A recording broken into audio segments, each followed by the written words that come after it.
Okay, good afternoon, please. And so sorry and apologetic for the technical hiccups we've had so far, but it is well that end well.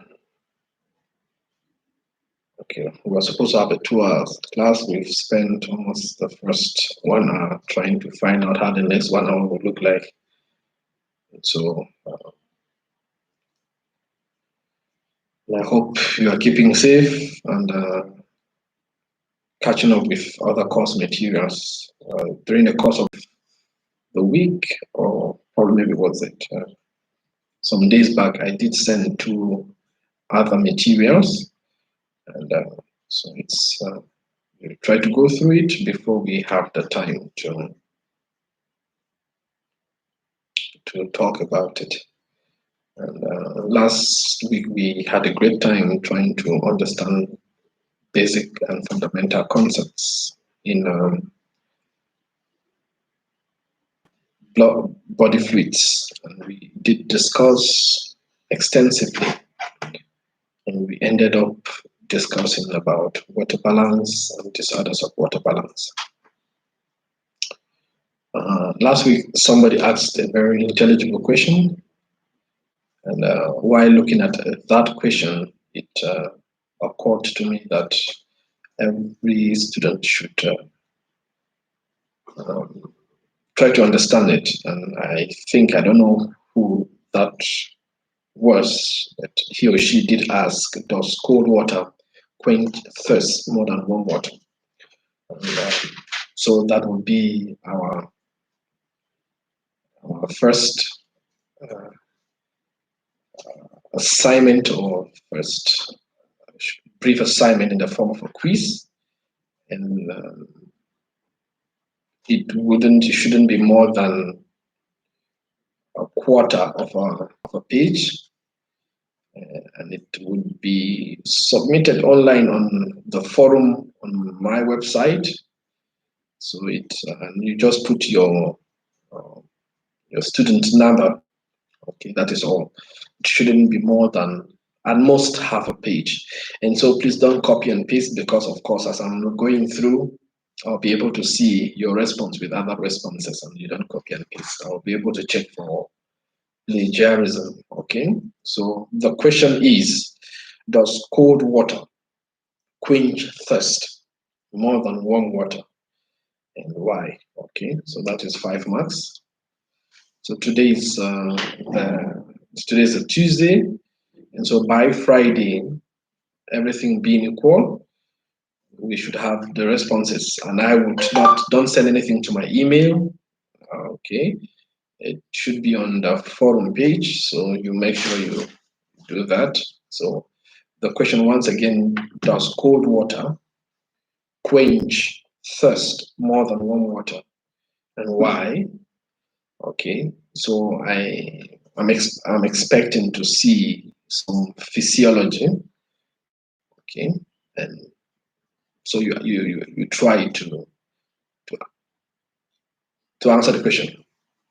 The question is, does cold water quench thirst more than warm water, and why?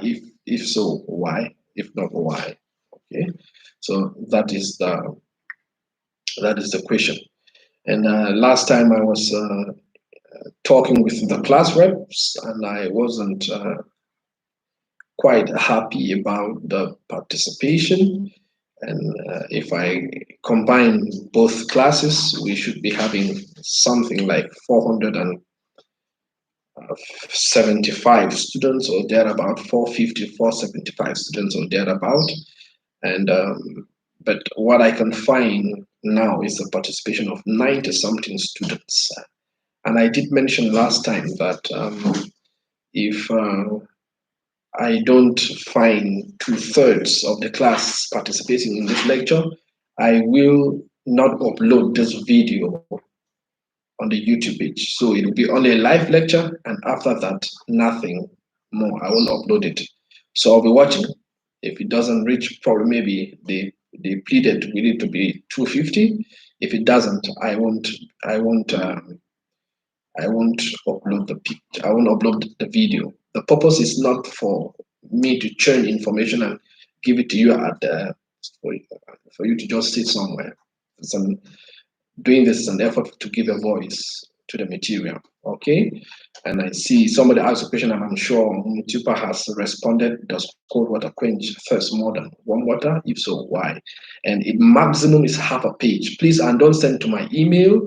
Just post it on the forum on my website, just with your student number, not your name, please, with your student number. Quite important. Okay, and as fundamental as that, we would kick off. Okay, and I'm sure when you're watching this, you have your notebooks, you have your pen, and you're jotting down a few things. Okay, yeah, because you need to be. And before we dive into the subject matter, one of the things that came across with the course of the weekend is first fundamentally, please, when you subscribe to a university, when you are enrolled as a student, you you you avail yourself to be taught. Okay, and this teaching comes in diverse formats. So always carry along with you a teachable spirit. Give room for ignorance, and as much as you can, the people placed over you have one or two things that you don't have, and that is why you are the student. Okay, and by some twist of fate, sometimes a couple people must give you just beyond what the subject matter is. Okay, if all you would ever get from your lecturers is biochemical information, anatomic information, or physiology, then you are most a failure. Okay, you imbibe from them certain attitudes and aspects or certain thoughts that have the ability to influence your career. Okay, be that as it may, and if everything you have to have an evidence for everything to be able to believe them, then you are most a failure. Okay, when you shake hands with people, you shake hands with the information they have that you do not have. You go to places being that you haven't been, and that is what you need most of the time to trust the information given to you. Okay, that be as it may. So today we would be looking at introducing blood. Somehow this is the first PowerPoint I gave to you, but then it shouldn't have come at the time I gave to you. It should have come this time. So the first information which I should have loaded you with was body fluids, and that's what we had. And then we come up to blood. So far so good. We've talked about body fluids, and we've mentioned that body fluids can be distributed into various compartments. We have the ECF and the ICF. And the ECF, we say this ECF is intravascular, and the ICF is within the cell. Okay, so we have the ECF is either intravascular or extravascular, and the extravascular is what? The tissue fluid. Okay, and why the intravascular is plasma. Okay, it is intravascular, it's compartmentalized within a vessel, and this fluid within the vessel forms the fluidy part of blood. Okay, so blood is a connective tissue that comprises the corpuscular component and the fluidy component. Okay, it's a connective tissue. I'm sure you probably maybe should have done that or will be doing that in histology. So it is what a connective tissue that comprises a corpuscular component, a cellular component, and a fluid component. Okay, the corpuscular component or the cellular component is made of majorly cells. Okay, while the fluid component is plasma. Okay, I'm sure by now you should be familiar with plasma. So the fluid component is what? Is plasma. Okay, and the cellular components, we have three major classes of cells or types of cells. And this corpuscular component or this cellular component comprises about 40 to 45% of the volume of blood. Okay, so 40 to 45% of the volume of blood is made up of cells. And the majority of the cells are the erythrocytes or the red blood cells. Okay, and then the blood cell count, the red blood cell count is within 5 to 6 million cells per cubic millimeter of blood. That means in 1 cubic millimeter of blood, you have about 5 to 6 million erythrocytes and an average of about 5.6 million. Okay, so when we have an increase in erythrocyte count, we call it what? Polycythemia. So an increase in the erythrocyte count is what? Polycythemia. While a decrease in erythrocyte count is what? Is what? Anemia. And then as we remember this, we are introducing the topic. So as we advance, we'll be divulging these facts in great details. Okay, so we are talking about blood, which is a connective tissue and comprises what? The corpuscular component and the what? And the fluid component. The fluid component is yellowish. It's called plasma and makes up about what? 55 to 60% of the blood volume. While the cellular component comprises 40 to 45% of the blood volume. And the first type of cell we're talking about is what? The erythrocyte or the red blood cells. Okay? The erythrocytes or the red blood cells. And I would say the red blood cell count average is 5 million red blood cells per cubic millimeter of blood. Okay? Average is what? 5 million red blood cells per cubic millimeter of blood. Okay? And the range is 4.5 to 5.5 million cells. Okay? And then when there is a decrease, we say it's what? Is anemia. And when there is an increase, we call it what? Polycythemia. And we'll look at that in details. Okay. And then the second class of cells is what we call the white blood cells or the leukocytes. The white blood cells or the what? The leukocytes. Normally, they have a range of about 4,000 to 11,000 white blood cells per cubic millimeter of blood. And the value I'm giving you is the Caucasian value, is the European value. Okay, this is the value you may get in most textbooks. It reflects the Caucasian value of, when we say Caucasian, is of European origin. Okay, of European origin. But then what about Africa? What should be the typical white blood cell count for Africa averagely?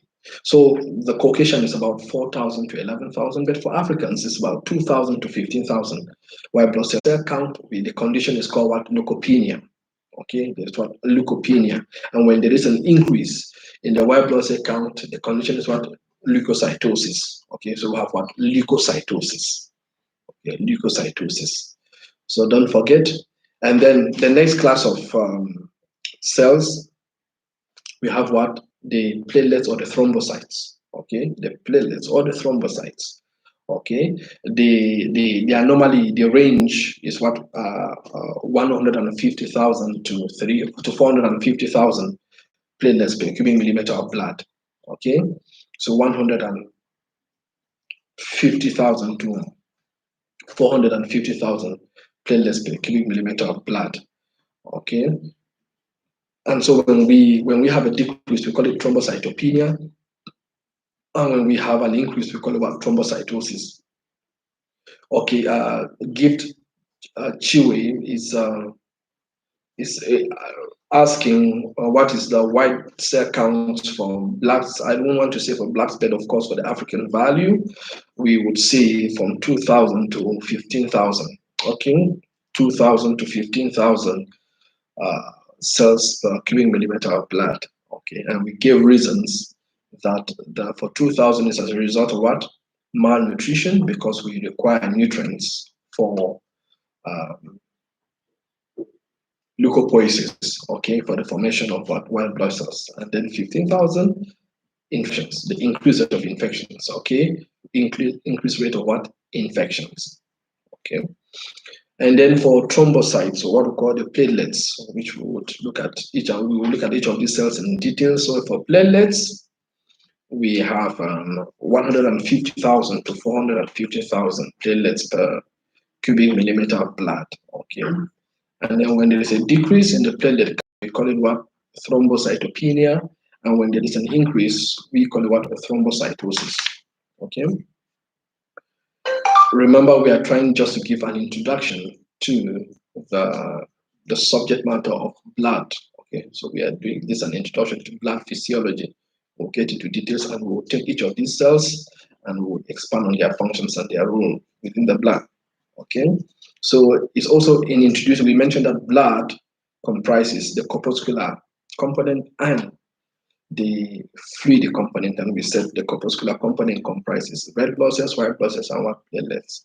While the fluid component is what is called plasma. Okay, and we said this makes up uh, uh, 55 to 60% of the blood volume.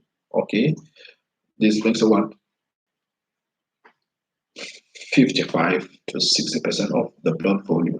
Okay, and it consists of 90% water and 10% dissolved solids. Okay, this 90% water and 10% dissolved solids, and these solids are either organic or what inorganic, and you can be able to look at your materials for the materials I sent for details. Okay, for details. Now we just want to look at the role of the bone marrow in hemopoiesis. Want to look at the role of bone marrow in hemopoiesis. So fundamentally, so we want to look at formation of blood cells. Okay, we want to look at formation of blood cells. Okay, in general, especially actually the rest of. But then when we come to each cell, we would take it detailing. Okay. Now, in embryonic life, the blood cells are formed from the area vasculosa of the yolk sac, and that's within the first months, the first months. So that is what is quite important. Okay. So this is because the lifespan of white cells is much shorter than that of red cells. So 75% of marrow cells are leukocyte producing cells. Okay. They are leukocyte producing cells. Okay. Now we are advancing. Okay, we are advancing, and so far we've been able to introduce a few concepts, and we want to look at properties of blood. Okay, we want to look at the properties of blood. Okay, so first, blood is red, and the redness of blood is due to what? The redness of blood is as a result of what, the presence of hemoglobin. Okay, hemoglobin. So, and when we come to red cells, we will discuss about hemoglobin in details. Quite an interesting and an important quaternary protein. Okay, and also the pH of arterial blood is about 7.4, and that of venous blood is about what, 7.36. Okay, the pH of blood, we discussed this in our last classes. The pH of arterial blood is 7.4, and that of venous blood is 7.36. I'm sure somebody can still be able to explain that. Okay, this is as a result of what? As a result of chloride shift. Okay, blood is also opaque. It's not transparent. It's not translucent. It's opaque due to what? The presence of the cellular components, which are denser and may not be able to permit light to filter through. Okay, so blood is opaque, and then the specific gravity of blood specific gravity is about 1.060. That is, specific gravity is what? Relative gravity. The density of a particular substance in relation to another material. But then when we talk about liquid, we relate it with what? With water. Okay. Okay. So we've said the first property is red due to hemoglobin. We'll talk about hemoglobin subsequently. The arterial blood is, the pH of the arterial blood is 7.4. That of venous blood is about 7.36. And we can see explain the reason. Okay, and we said it's opaque. We've also talked about the relative density, and also the viscosity of blood is about 5 times that of water. Okay, the viscosity of blood is about 5 times that of water. And so we would also see the importance of the viscosity of blood. What usefulness is the viscosity of blood? Of course, by that it's able to set up a peripheral resistance that is able to help in the maintenance of arterial blood pressure. Okay, so we would look at that subsequently, and also the osmotic pressure of the plasma is about 5,500 millimeters of mercury. It's mostly crystalloid, but then But since that of the plasma protein is only about 25 millimeters of mercury, we say it is called the plasma colloid osmotic pressure or the oncotic pressure. That is the pressure that is exerted by blood and gives blood the tendency to pull water to itself. Okay.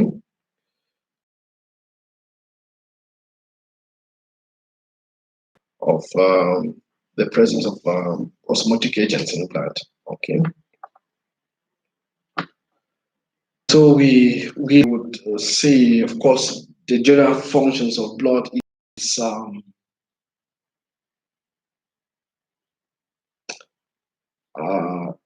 it's a transport. It serves as transport function, but remember we had introduced blood as a connective tissue. That means it connects all the systems of the body. And so it connects the systems of the body and also helps to maintain um, homeostasis. Okay, maintains the constancy of the internal environment. Okay, and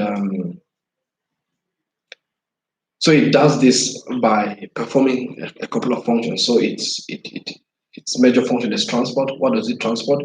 It transports nutrients. It transports nutrients from the gastrointestinal tract to the transport nutrients from the gastrointestinal tract to the tissues. It also transports oxygen from the lungs to the tissues and carbon dioxide from the tissues to the lungs. It also serves in excretion, of course, transporting waste products from the tissues to the excretory organs. For example, urea and creatinine to the kidneys. It also transports oxygen to the lungs. It also probably maybe transport other waste products like bile from the liver, of course, and of course biopigments. And then it also helps in the regulation of body temperature, transporting heat to the skin, and it also informs the hypothalamic thermoreceptors about the body core temperature. It distributes hormones and helps coordinate activities of organs. It transports white blood cells and antibodies, of course, and then which are important in defense against pathogenic organisms and foreign substances. And then it's also essential for the acid-base balance. When we come to red blood cells, we will see how this hemoglobin helps in buffering. And also the plasma protein, also the plasma proteins also help in, uh, in buffering. Okay, then they also are important in regulation of water balance. Okay, and quite important. It is, we said the viscosity of blood is about 5 times that of water, and so it helps in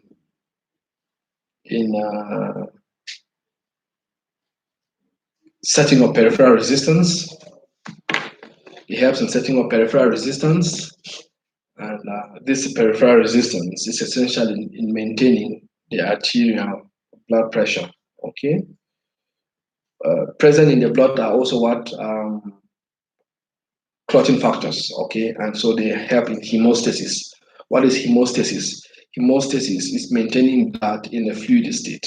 Okay, hemostasis is what maintaining blood in the fluid state and preventing it from being lost during an injury. Okay, okay. So the white blood cells also provide defense mechanism. So these are the general functions of blood, and so we will be able to look at each of them specifically as they relate to what, as they relate to as they relate to the various cells. Okay, to the various cells. So we would look at that.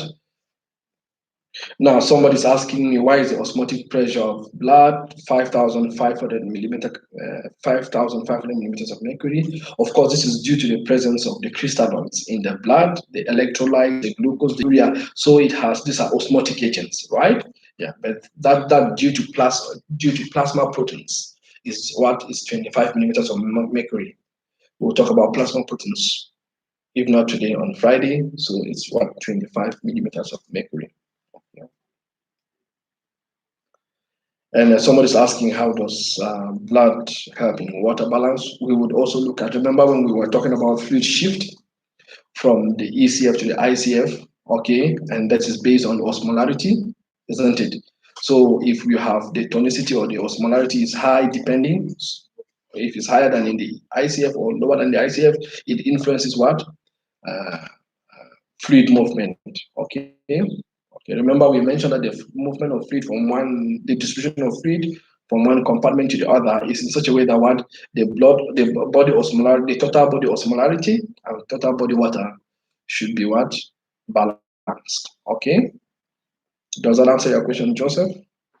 And Mapulanga, did I answer your question?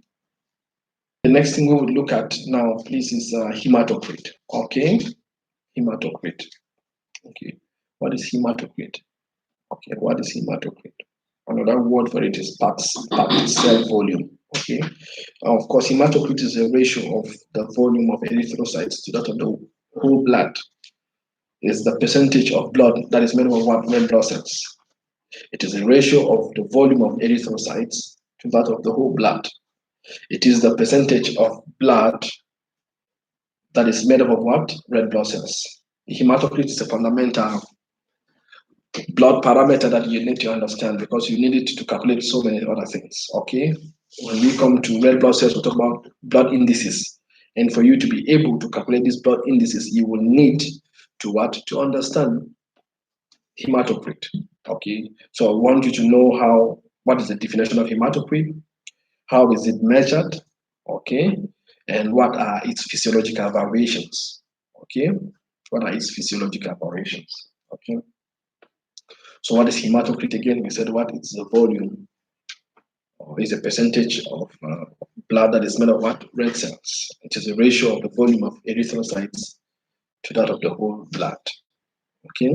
So it is either expressed as a percentage or as a what? As a decimal fraction. But most often at times, most often it's expressed as what? A percentage. Okay. So before then, it was called volume percent erythrocytes, okay, or volume of packed red cells. So from its definition, it will be easier for us to calculate what? Hematocrit, the blood cell volume over the whole blood by 100, okay? So if you know the erythrocyte volume percentage, you look at take that from blood, and then you can get the percentage of from it, okay? Now remember, when we are trying to measure the proportion of red blood cells to the whole blood, what we do is that we use blood from that is gotten from the veins. That's peripheral blood. Okay, not we don't get the blood that is in the entire circulation probably from deep arteries. No, we can maybe get a prick. Yeah, yeah. And so it's actually venous blood. So it's called venous hematocrit. Okay, unless otherwise stated, it is assumed that what it is always it is venous hematocrit. Okay. Okay. So how do we determine hematocrit with the Winthrop tube method or the Winthrop method, okay? And so a blood sample from a subject is placed in a special tube called a Winthrop tube. It's quite more or less like a capillary tube, and then which is heparinized or anticoagulated. So there's an anticoagulant in the Winthrop tube. So blood gets into it, and then you centrifuge it for 30 minutes, right? And, at a revolution of about 3,000 to 3,500 meters. So by spinning that, the cells sediment, they are heavier, denser, so they sediment, and then we have a portion of the cells, red cells, we have a small coat of white blood cells and platelets, and then above it we have a clear plasma. So, and then we have what? Clear plasma. So we have at the bottom we have the red cells. Above it, we have the leukocytes, the platelets, the nucleated erythrocytes, and then this is called the buffy coat or the buffy layer. The buffy coat or the buffy layer. And above it is what we have clear plasma. Clear plasma.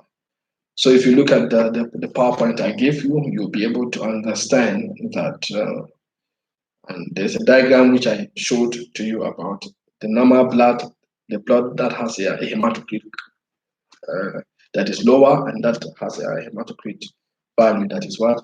That is higher.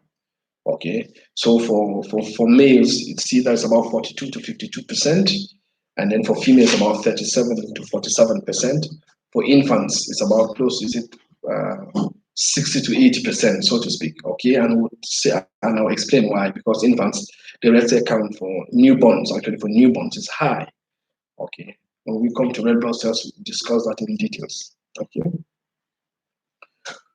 so I will also want to, I'll expect you to, excuse please, I'll expect you to know the definition, the determination, the clinical importance. Okay, peripheral blood is blood that is taken from yellow. Okay, so what is the importance of determining?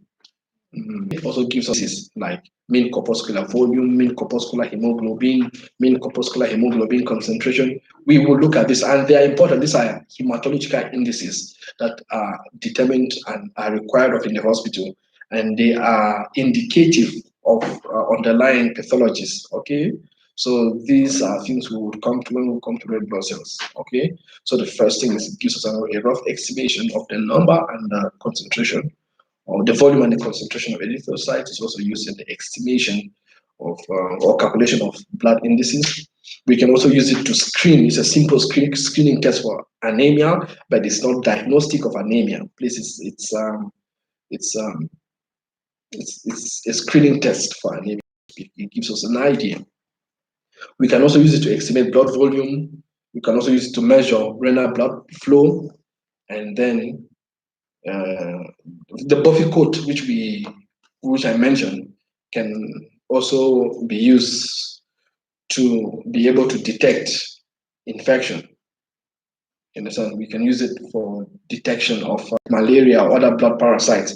Maybe when in low resource, in resource limited settings, the the the Buffy coat, okay, what we say quantitative Buffy coat, okay, it's a laboratory test. So where the blood is taken in a Buffy coat capillary tube, and then it is coated with acridine orange, it's a fluorescent dye, and then centrifuge, and then it is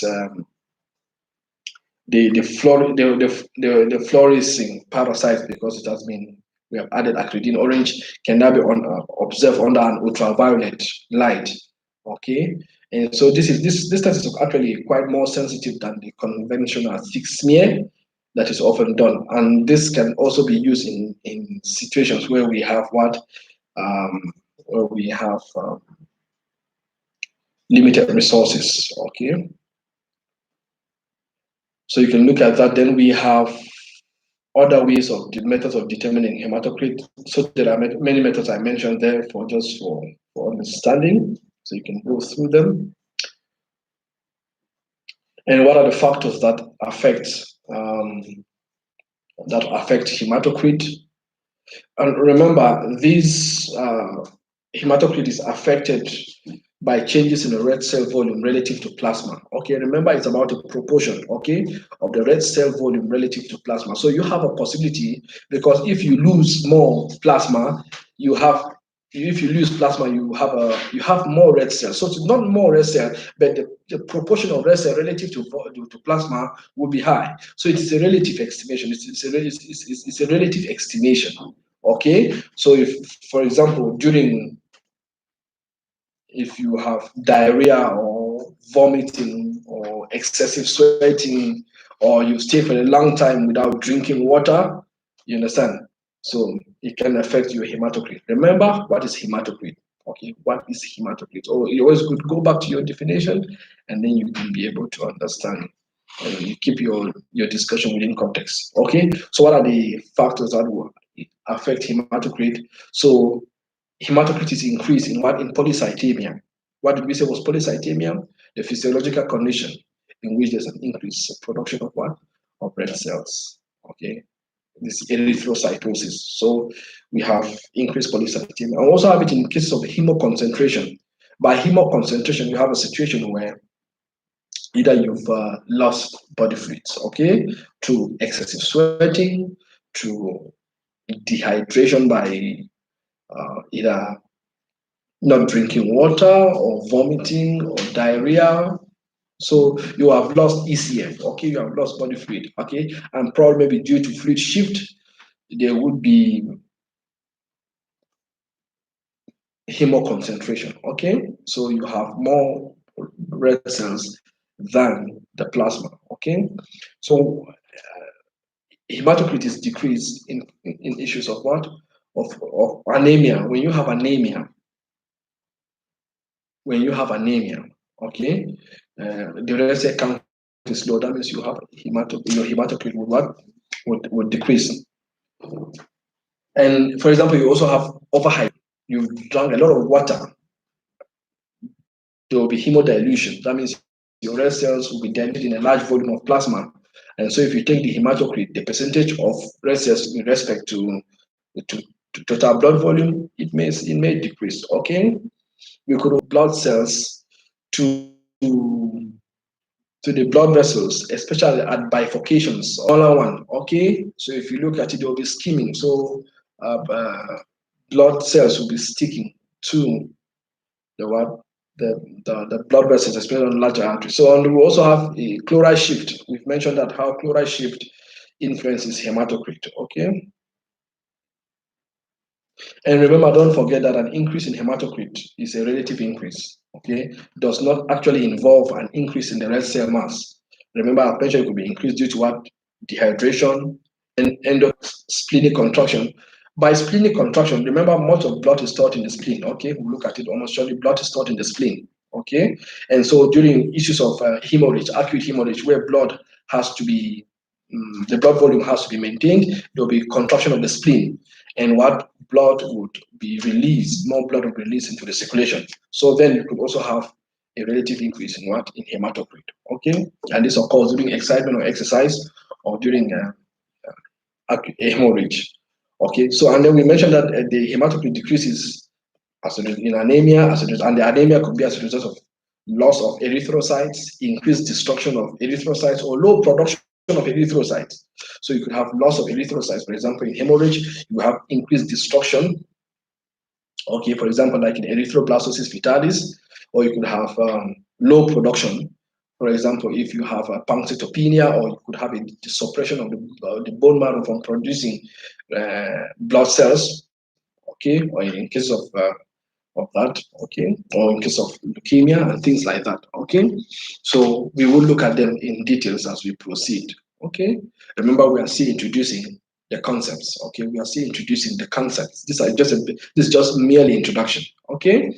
And so when we come in details, we will look at each cell is in each cell type and its function. Someone is asking, how does chloride shift affect hematocrit? Okay, okay. The blood volume. Let's continue with blood volume. This is something we've mentioned over and over and over. Okay.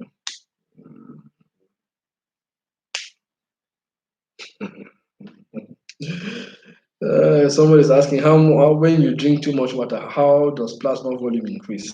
Okay. Who is that? Did you attend our last class, please? Or in any case, please, can somebody help answer him? That's why he asks anyway. But then I want to believe that we took the last two classes quite, and we spoke over this over and over. Water gain and water loss, right? We mentioned about water balance, okay? And how does it, okay?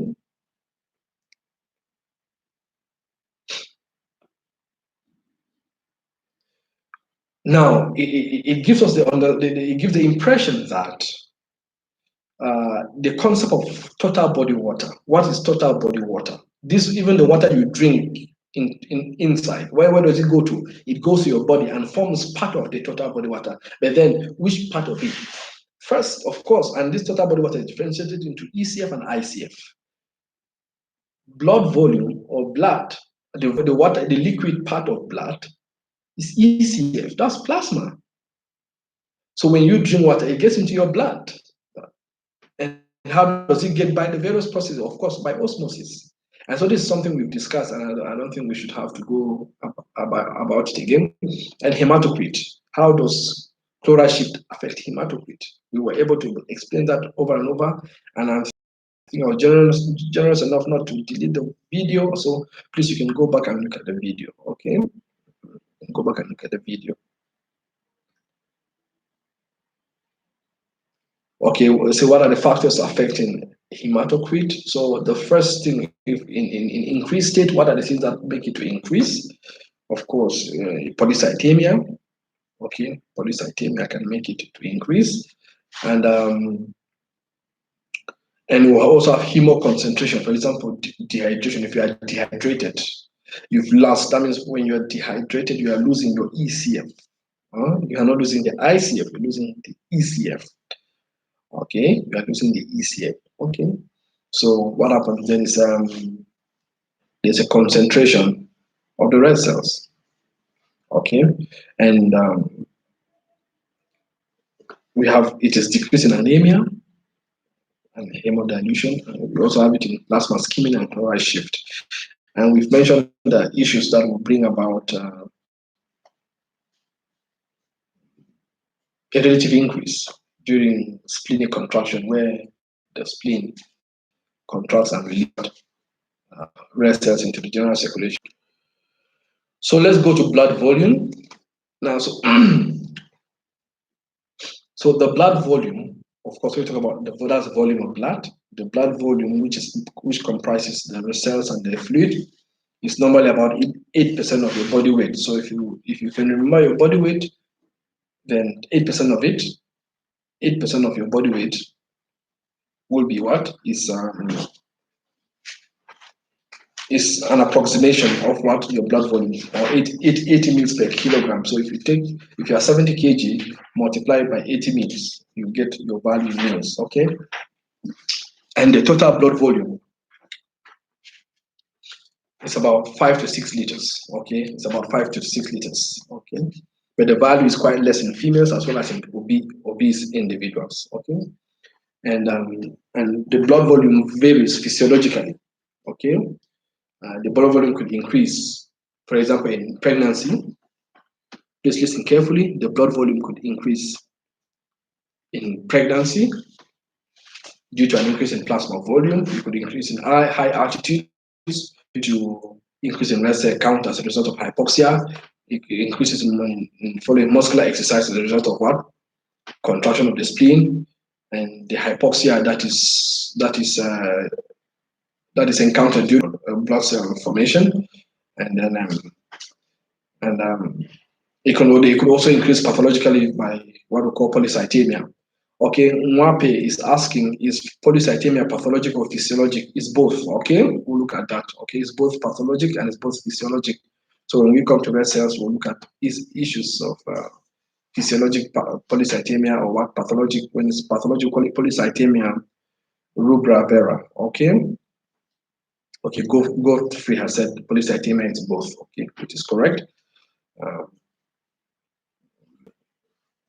So we're talking about variations of blood volume. We mentioned that it is increased in what during pregnancy as a result of first increase in plasma volume. It's increased in high altitudes because of hypoxia, which stimulates increased red cell production. It's also increased in muscular exercise as a result of splenic contraction that ejects a quantity of blood into the circulation, and during that would also increase as a result of what the hypoxia that stimulates erythrocyte formation, and also pathological, and we'll look at that.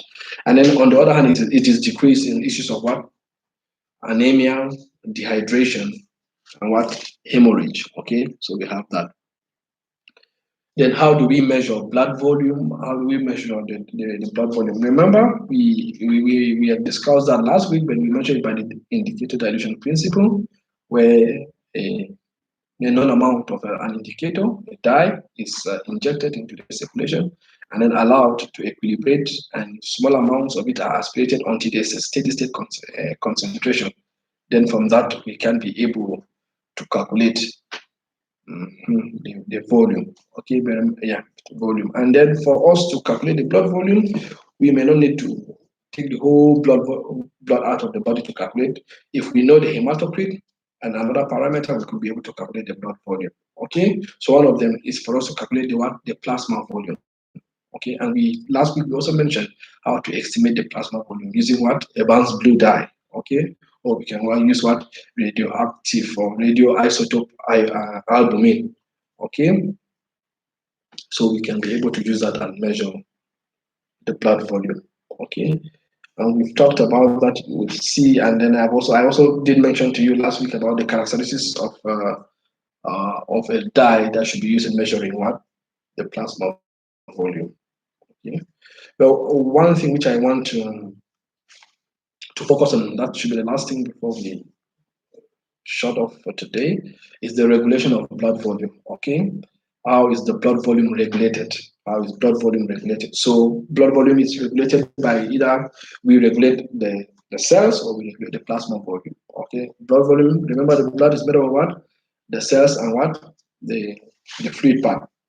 Okay. So we can regulate the blood cell volume.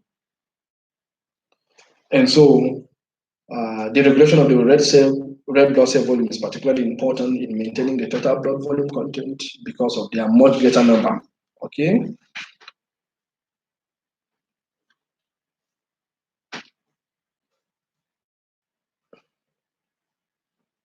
Their folate and ferrous, why do they keep recording low HBs? By HBs, I want to think you mean hemoglobin. Okay.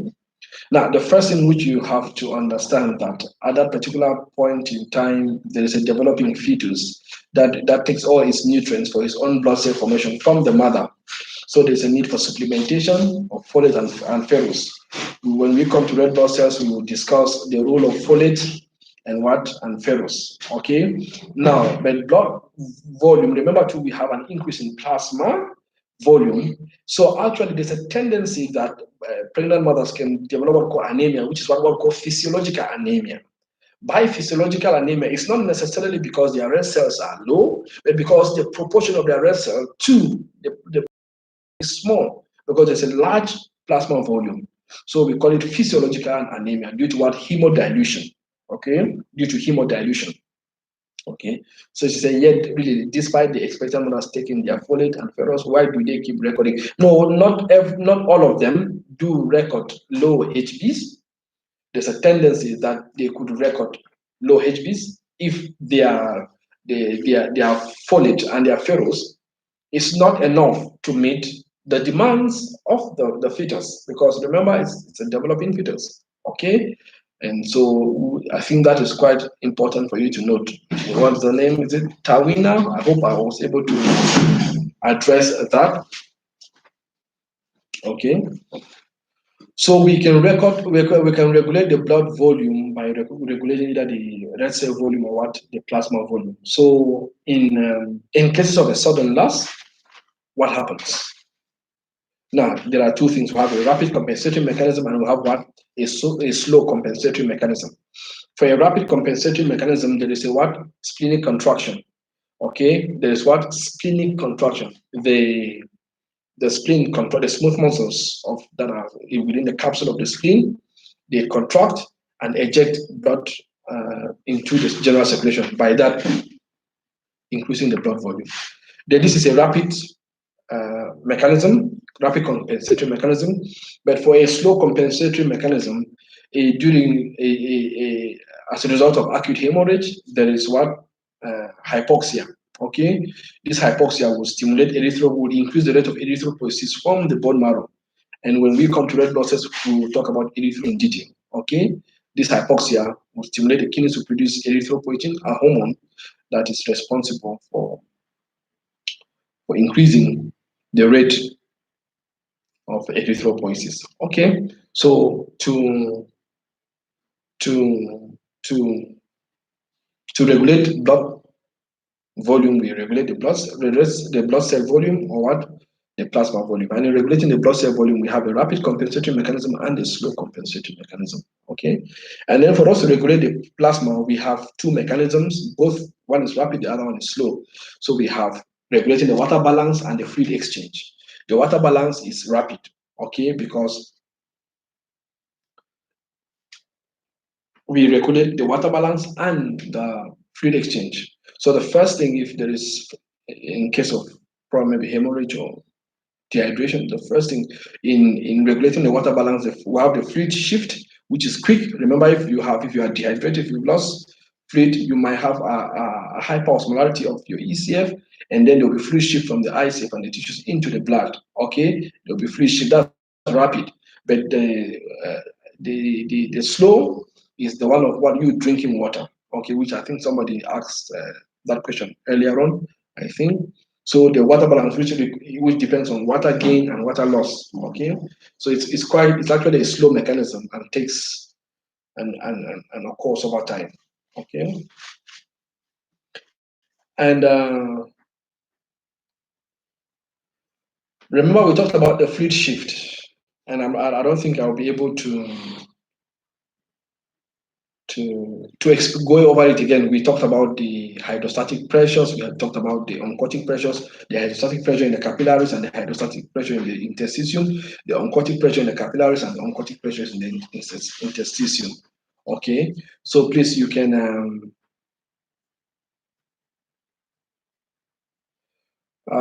somebody is asking, in the rapid compensation mechanism of cell volume, are immature cells shifted into the general circulation? For rapid, no. Remember, the spleen, it only stores blood, but then for for the long for the slow, which is as a result of erythropoiesis, depending, there's a possibility that we could have immature red cells in the okay. It is possible for the slow. It's possible that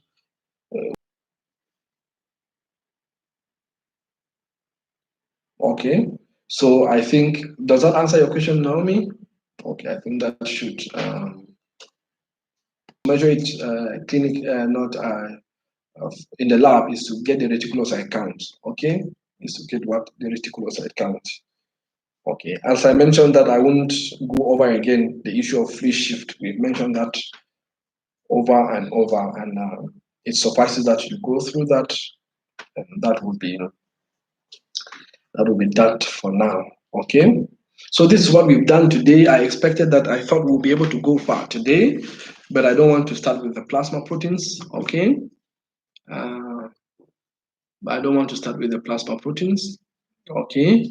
So at Naomi, yes, Sharon Chola mentions yes. Okay. And just to throw and to insist on it is that we could have this for rapid, no, but for slow, yes. Okay, so Sharon, get the correction.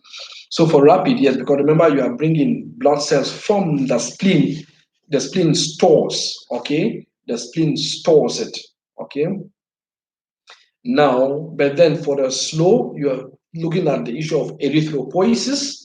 Okay, and then depending on the rate of it and the gravity of the situation to meet up with oxygenation.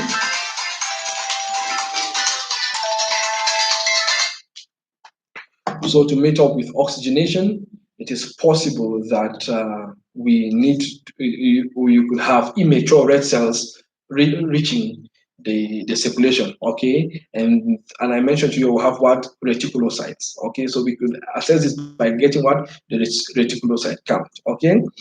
And Regan is saying, please, volume regulations are just a bit of explanation. I don't know what you mean by just a bit of explanation. That's a whole topic, and that's what I'm just actually still talking about. So please, for volume, plasma volume regulation, we have the slow and the rapid. Okay, the rapid is the fluid exchange or the fluid shift, while the slow is water balance or water gain and water loss. And for the fluid shift, this is what we discussed last week. Okay.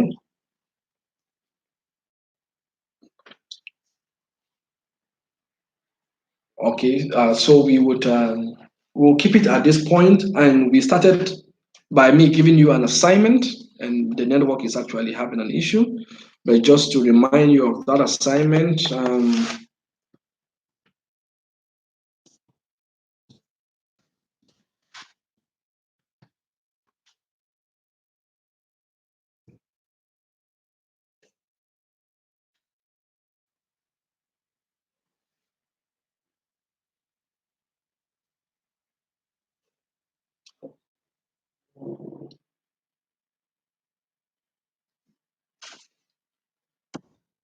a reminder of the assignment. Okay.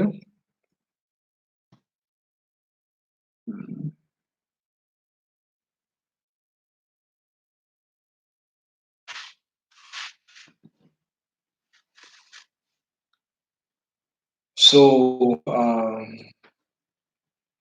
the assignment is uh, is to be submitted on the forum on the website. The class reps will give directives. And Owen Kaluba, please, next asking a question, be polite. When are we having the quiz? No, please, sir. When are we having the quiz? That is the courtesy of conversation. Okay. So if please, when are we having the quiz? And I would discuss with the class reps, and we will look at the date to put that. But then everything being equal, it shouldn't be further than next week. Okay? Or today is Tuesday. Uh, Probably maybe let's after this I'll be able to know. But then you'll be given some time. Okay? You'll be given some time to. By that time, I'm not talking about enough time. At least I give you 1 or 2 hours before then. Okay. So that is that for now. Okay, so you can whatever you missed, you can be able to go through the charts and the comments and uh, uh, and check on that. Okay. Have a nice day, and we meet again on Friday. I'll communicate to you through the class reps. We'll meet on Friday, and then we will complete this. We only have about some 23 slides left, so we complete that so that next week we should be able to we should be able to start with erythrocytes. Okay, I think I gave you erythrocytes. That's an interesting and beautiful topic. So, please, once more, apologies for the delays we had, and we should be able to do better next time. And please, whatever questions you I haven't looked at, I promise that I would. My time is up, and you'll be the first people to castigate me for taking more time. So whatever questions I haven't looked at, please you can send the questions on the student forum. Okay, you can send the question on the student forum, and I'll be able to look at that. Okay, that is fundamental. Okay, thank you, and have a great day. Please, God bless you.